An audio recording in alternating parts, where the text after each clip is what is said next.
мына машина Ssangyong Corona Sport жылы 2017 2.2 дизель. Состояние өтө жакшы. Кичине эмесинде кадоойунда иштер бар экен. Баягы Салим блок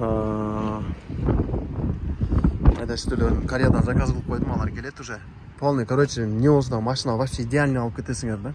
Если кимге кызык болсочу, мотор коробкасында вообще айып жок машинанын. Ошо кичине ходовойунда ошол жеринде тарактагандар бар экен, аларды уже заказ кылып койдум, запчастарды. Ичи да кенен, монитор бар. 4 ВД, достор. 2.2 дизель 4 ВД. Арта деле өзүнчө сонун отура турган.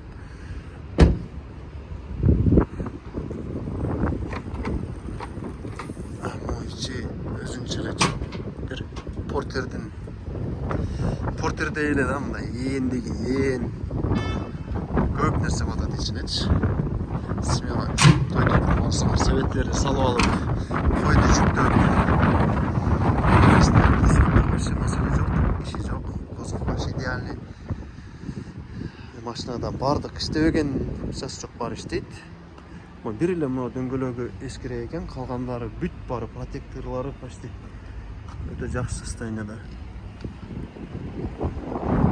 Мунун ценасы, акчасы 13 000 деп атабыз. Дагы кичине сүйлөшүп беребиз болсо. Анан алмашы жолдору да бар. И выкупка деле сүйлөшсөк болот, если первоначалканы жакшы көрсөңүздөр.